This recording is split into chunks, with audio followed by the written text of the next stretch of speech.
tem sido cada vez mais uma disciplina abordada não só pelos académicos, mas também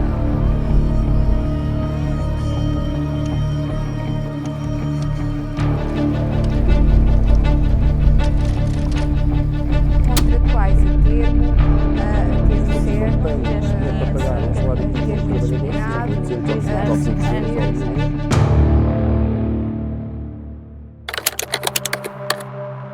O meu nome é Ana Viotti, tenho 32 anos, sou criadora de conteúdos, fotógrafa, realizadora, não sei bem, acho que não há um termo que inclua todas as coisas que eu faço, mas é um bocadinho disto tudo e pronto, já faço isto há algum tempo. Eu sou o Rui Galveias, sou músico, produtor, compositor e sou o coordenador do CNST, o Sindicato dos Trabalhadores Audiovisuais, dos Espetáculos e dos Músicos. Estou neste momento com uma bolsa de doutoramento da FCT, a tese é sobre políticas públicas de arquivo em artes performativas. Como é que começaste? Olha, eu já tenho interesse na fotografia há muito tempo, desde que eu sou muito pequenina. E quando chegou aquela parte de tomar decisões sérias no secundário, eu achava que queria ir para outro caminho. Mas por causa de coisas que acontecem na vida, a fotografia encontrou-me de novo e acabei por ir para as Belas Artes fazer a licenciatura e o mestrado em arte multimédia. E numa fase de muita experimentação, que no fundo foi que a faculdade foi para mim, muita experimentação de muitas técnicas, de muitos pensamentos criativos.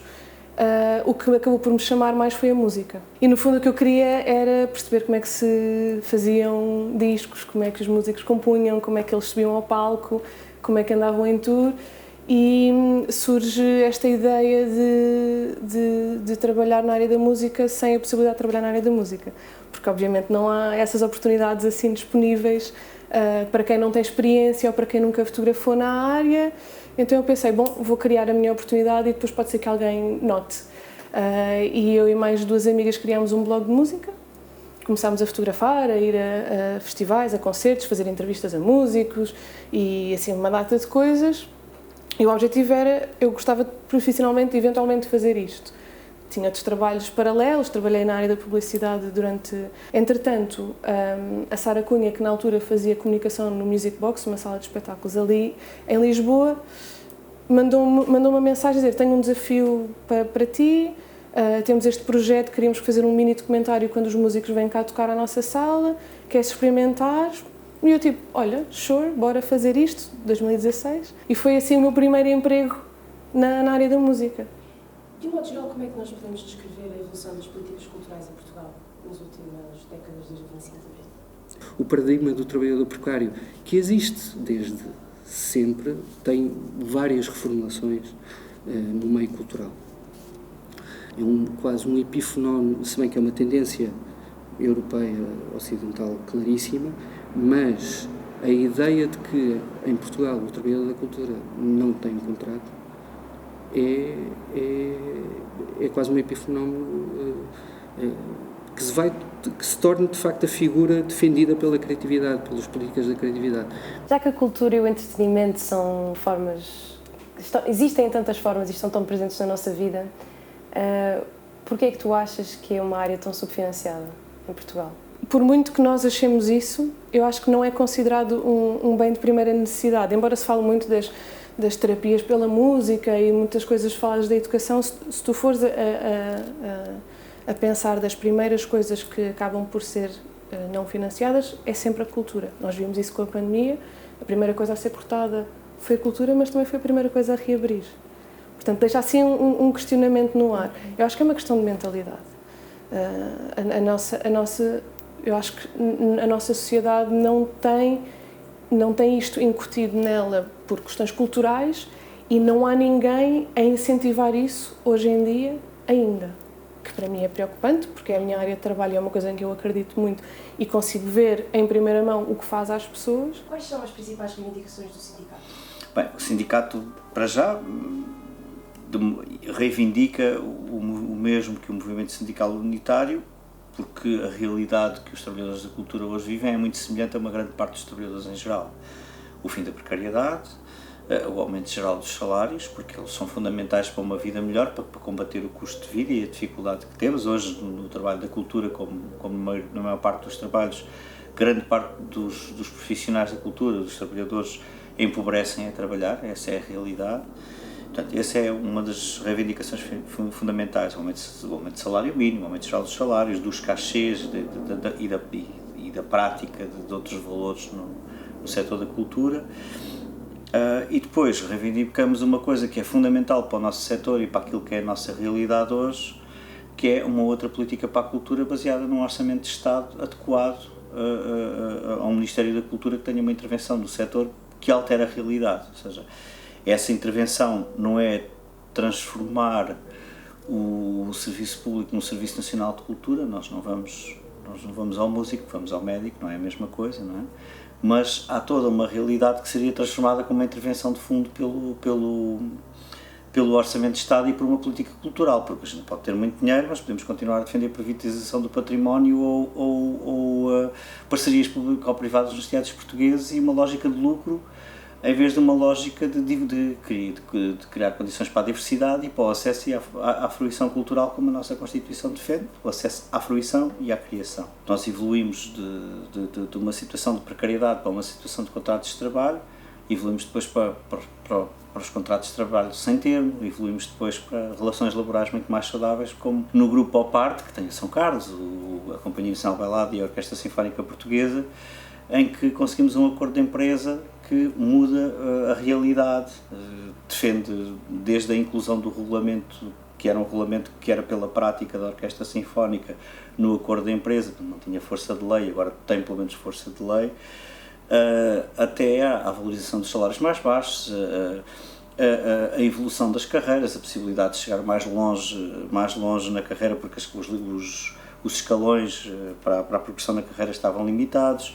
Ou seja, todas essas coisas foram transformadas através de um acordo de empresa. Como é que é possível o acordo de empresa? É perante um conjunto de trabalhadores que têm vínculos estáveis. Não é? E essa estabilidade nos vínculos permite negociar a esse nível. Precariedade máxima, cria equívocos, cria esta ideia de que não é possível contratos quando é possível mesmo numa situação de freelancer. Um freelancer pode ter contratos de trabalho que não são contratos de prestação de serviço, demite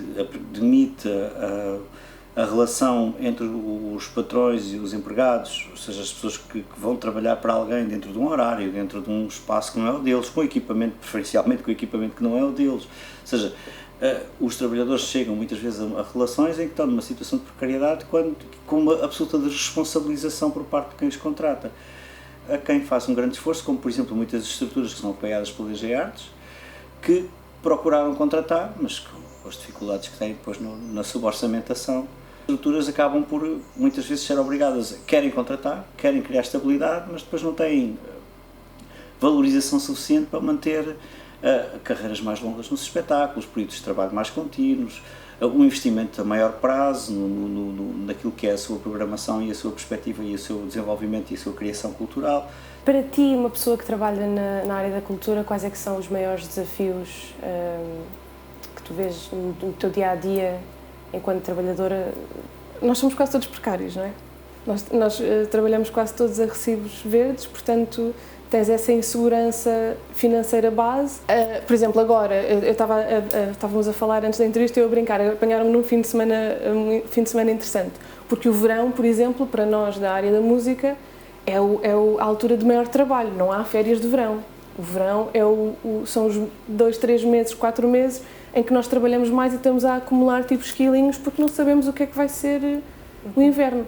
Portanto, pode ser um inverno em que toda a gente vai lançar discos e quer vídeos e etc. e faz uns auditórios, mas também pode ser um deserto e não há... A quem é que eu vou pedir trabalho? Como é uma área muito desvalorizada e com muito pouco financiamento, também é muito complicado, principalmente aqui em Portugal, tu seres paga justamente pelo trabalho que tu estás a fazer.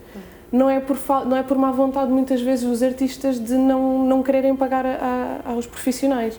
É porque não há dinheiro. Esta é uma cadeia, não é? Tipo, se alguém, à partida, não financia, quando tu chegares lá ao fim, já tem os maiores desafios. E depois, como somos todos freelancers individuais, maioritariamente, como é que tu entras no meio?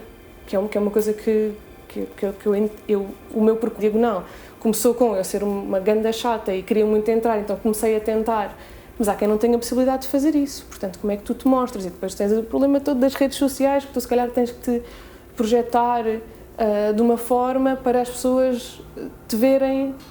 Falou na DG Artes, que é o organismo responsável pela coordenação e execução das políticas de apoio às artes em Portugal.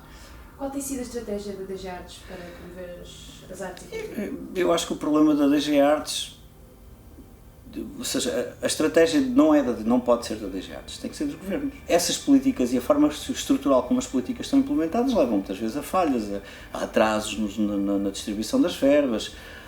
Do ponto de vista daquilo que é o pensamento dos concursos, eles estão bem estruturados e estão bem feitos. O problema é que podemos discutir se deveriam ou não haver concursos. Não é?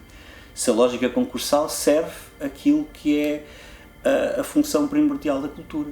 Não é? Porque uma coisa é garantir que uma coisa é a existência de espetáculos comerciais. Tem toda a legitimidade, devem fazer a bilheteira que entendem, cada um irá consoante de massas para espetáculos que são comerciais, são um produto cujo objetivo é o lucro. Outra coisa é a garantia da diversidade cultural para o pensamento, para o pensamento crítico, da possibilidade das pessoas escolherem serem artistas ou técnicos ou realizadores ou músicos ou o que seja em Castelo Branco, em Bragança, no Funchal, ou em Santa Maria ou no Algarve. E isso está ligado à política cultural, a responsabilidade é do governo, e é aí que o que nós achamos. E como é que geres o teu tempo, visto que fazes tantas coisas diferentes? Como é que consegues ter tempo para ti mesma? Isso é realmente um dos maiores desafios de ser freelancer, diria eu, porque como eu disse, eu trabalhei durante 5 anos no Music Box, portanto eu tinha um contrato de trabalho e era full-time o que eu fazia, embora sempre tenha feito trabalhos freelance paralelamente. Quando eu fiquei 100% freelancer, o meu maior desafio foi a gestão do tempo e a gestão de coisas que eu não geria antes, tipo as minhas finanças, a minha segurança social e essas coisas todas que são um caos. É um português diferente, que é muito difícil de entender para mim, pessoalmente. Eu estava habituada a não ter que me preocupar com algumas dessas coisas, preocupava-me com outras, mas de repente tu és tudo, não é? Tu és a fotógrafa, tu és a contabilista, tu és a pessoa que assina contratos, tu és a driver, tu és a produtora da tua própria vida. Para além disso, como se isso já não fosse desafio suficiente para um freelancer que faria uma coisa só, o que eu sinto, e foi como eu me apresentei também, eu nem sequer sei bem o que é que eu faço, porque eu faço muitas coisas e tu acabas por acumular funções em prol de satisfazer um cliente ou um trabalho em particular que acaba por não ter financiamento para ter estas 3 pessoas que depois inclui-se numa só. Os apoios públicos à cultura têm a capacidade de garantir a sustentabilidade das estruturas, sejam elas redes, associações ou grupos informais? Não. São uma parte os apoios são uma parte daquilo que garante a sobrevivência das estruturas, e as estruturas estão sempre a reinventar-se. Nós comentávamos por piada, quando discutíamos mais acesamente os apoios naquele limite entre o fim da pandemia e uma pseudo-normalização, e a conclusão que chegávamos sistematicamente é que era, por exemplo, nas artes performativas, o setor estava condenado a fazer solos. Portanto, um coletivo a trabalhar, um coletivo pensador que pensa uma intervenção artística a vários níveis está ameaçado, não é? E muitas vezes são municípios, é o esforço incontornável e imparável dos artistas que estão à frente destas estruturas, que mantêm as estruturas vivas e a funcionar. E estão em esforço permanente, ou seja, não garantem a sua sobrevivência. São estruturas que estão sempre no limite da sustentabilidade. Ninguém fica rico a fazer cultura em Portugal. Não conheço muitos artistas, aliás, não me lembro de nenhum, e estou-me a lembrar de alguns muito conhecidos, que não faça mais do que uma coisa, que não tenha mais do que um projeto, não esteja envolvido em mais do que uma frente, muitas vezes a dar aulas, muitas vezes envolvido em 3 ou 4 projetos ao mesmo tempo, e sempre, ou seja, mesmo os músicos mais conhecidos são produtores, trabalham coletivamente com outras pessoas, são compositores e compõem para outras pessoas, ou seja, esta rede que exclui alguns intérpretes, porque são a frente, visível, é uma rede muito mais complexa e muito mais empobrecida do que nós imaginamos. E de que formas é que tu achas que o teu trabalho pode contribuir para melhorar um bocadinho as condições dos teus colegas? Passar conhecimento, porque eu gostava, o meu grande sonho é que haja mais gente a fazer o que eu faço, não é o contrário, não é? Eu não quero estar aqui a abocanhar os trabalhos todos, que mais gente faça o que eu faço. Não há nada melhor do que trabalhar com outros criativos, a nossa área precisa disso, precisa dessa troca de ideias e disso tudo. E então, nestes 5 anos em que me passaram muitas pessoas pelas minhas equipas, num formato que eu até nem sou muito fã, que é o voluntariado. Eu preferia quando era associado, não é, à parte educativa, quando fazia parte dos estágios das escolas. Eu comecei a criar assim a minha rede, que eu chamo a minha rede de pintainhos. São as pessoas que eu vejo muito potencial e que acabo por tê-las ao meu lado para crescermos juntos. Portanto, sempre que eu tenho a oportunidade ou de as incluir na minha equipa ou de lhes passar trabalho que eu não posso fazer por falta de tempo ou por quer que seja, eu gosto muito disso e gosto muito de... Eu fico tão contente quando vejo estas pessoas a ter sucesso. O Estatuto dos Profissionais da Cultura já entrou em vigor há mais de 2 anos. Sim. Qual é o balanço que podemos fazer deste Estatuto até É zero. O balanço é zero. Ou seja, continuamos no zero, tal como o Orçamento da Cultura, ou seja, por qual é que é o problema do Estatuto? O Estatuto foi construído em cima de uma lógica, ou em cima de uma ideia de outros estatutos que existem noutros países. Primeira diferença, o valor dos cachês praticados e o valor do salário nesses países. Segunda diferença, as relações laborais. O que fez foi criar uma bolsa dentro da precariedade que não resolve as relações laborais, que passa o ónus da Segurança Social para o lado dos trabalhadores, de facto permite ter acesso a uma proteção social do tipo subsídio de desemprego, mas com uma condicionante. Ela deveria servir para meia dúzia de pessoas, se calhar para os artistas conhecidos, não é? para as pessoas que são as cabeças de cartaz, que são os donos do seu próprio destino. Nós temos um período de políticas de austeridade, 2011-2015. Há um famoso ano zero, já não lembro se é o 2013, 2012 ou 13, em que simplesmente não há abertura de concurso porque não há verbas. Isso é um elemento traumático para perceber que depois, quando o governo da Geringonça se instala em 2015-2016, há uma enorme expectativa social, setorial, de recuperação simbólica do Ministério da Cultura, recuperação de níveis orçamentais de investimento nas artes performativas e recuperação da dignidade de trabalho. Ora, o que acontece é que há um projeto de reconfiguração numa primeira fase do governo, em 16-17, de reconfiguração dos apoios às artes, que não respondem a nenhum dos problemas verdadeiramente que se sentiam no setor há décadas e, pelo menos, desde as políticas de austeridade da Troika. Por isso, há grandes manifestações em 17-18, precisamente nesse sentido. Precisamos de novas políticas, precisamos de mais orçamento, mas, sobretudo, precisamos de dignidade no trabalho.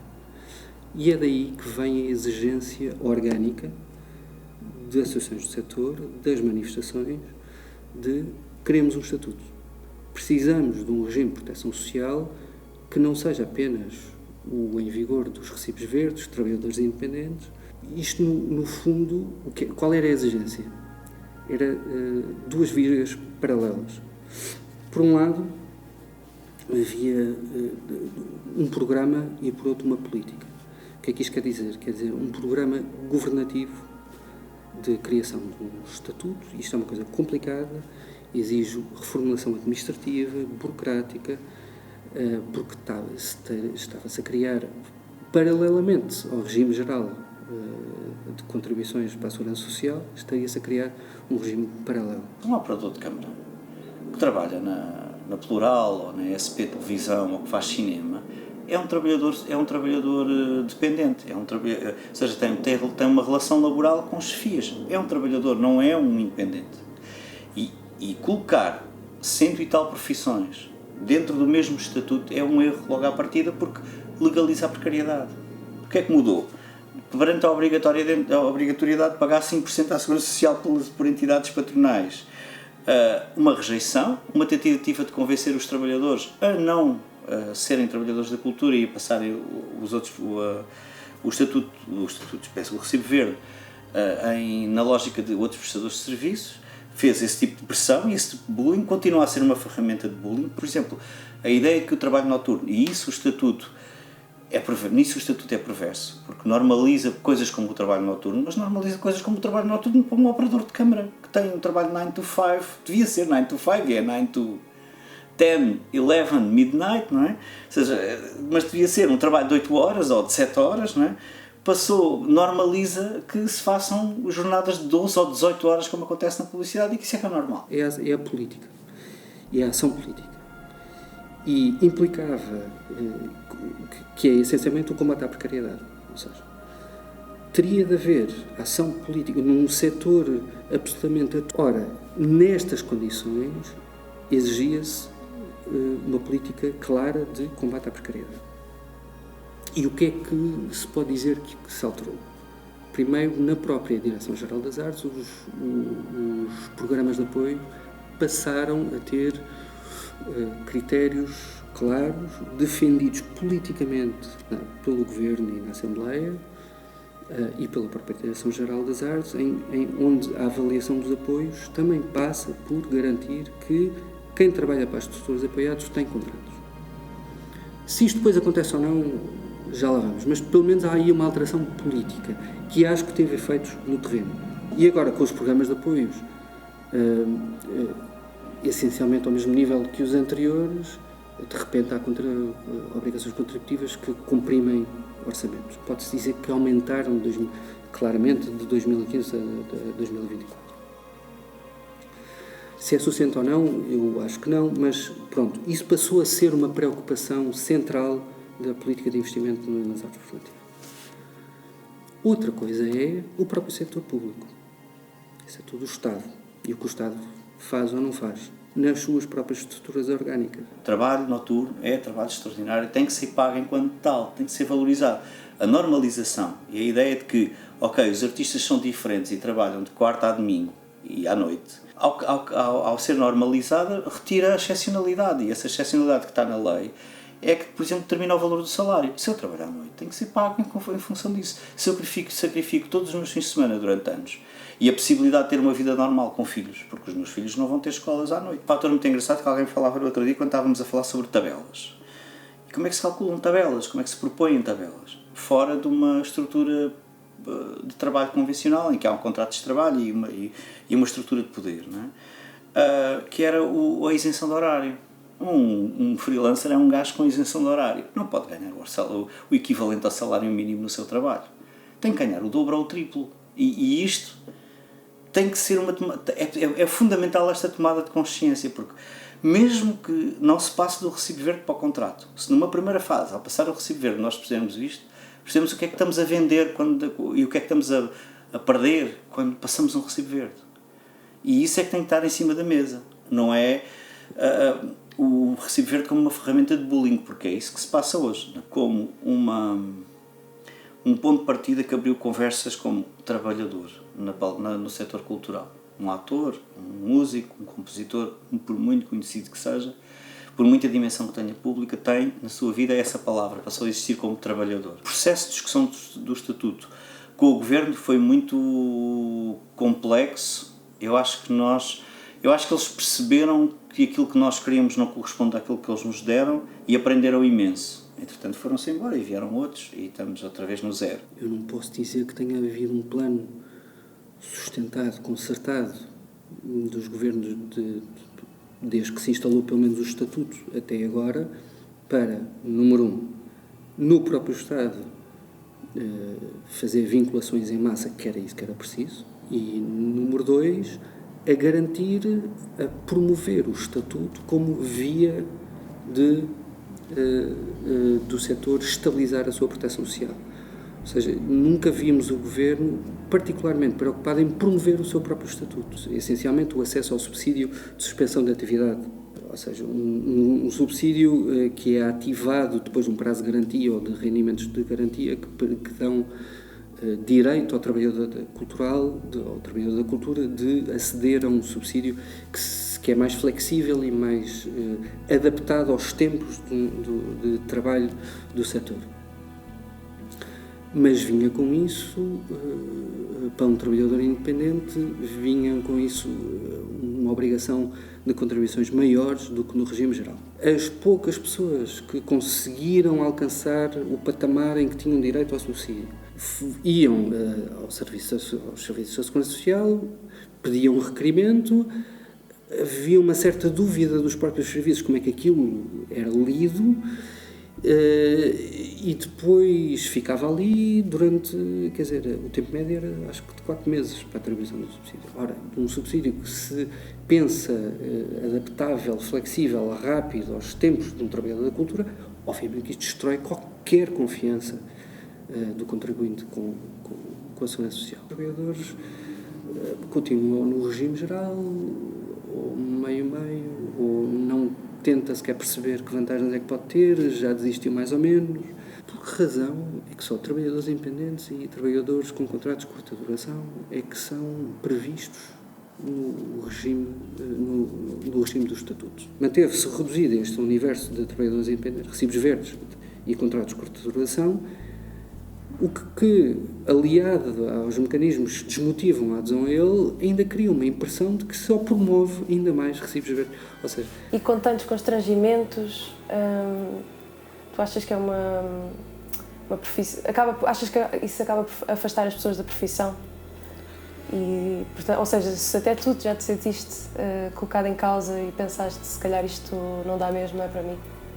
Sim, eu penso muitas vezes nisso, porque às vezes é muito difícil, não é? E eu tenho este problema que funciona como problema e é também, se calhar, a minha virtude de ainda estar aqui a fazer isto. Eu sou uma ganda chata e sou muito casmurra e eu quero muito fazer isto, muito, é a minha paixão, eu amo o que faço, mas às vezes há períodos muito difíceis e que tu ou tens uma estabilidade emocional e mental para continuares, ou então, claro que queres desistir, porque não te sentes em condições de continuar, por razões que, às vezes puramente políticas e capitalistas, que não têm nada a ver com o trabalho de colegas, que para além de fazerem o que eu faço, têm outros trabalhos paralelos. Até eu própria faço muitas coisas na área que eu gosto, mas tenho que fazer coisas noutras áreas também, porque assim, não é a projeção que vai pagar a minha casa, certamente. Todo trabalhador da cultura neste momento é um problema, portanto, eu acho eu não entrei no estatuto, porque acho que ele não funciona exatamente como eles são sempre os mesmos que ganham, há muita falta de oportunidade e acho que há muito receio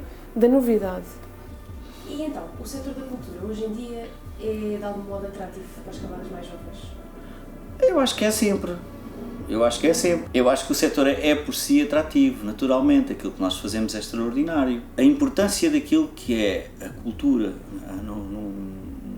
numa sociedade que se quer progressista, desenvolvida, aberta, livre do racismo e da xenofobia, com pensamento crítico, com capacidade de interpretação da realidade à sua volta, é só através da cultura, e participar nisso é extraordinário.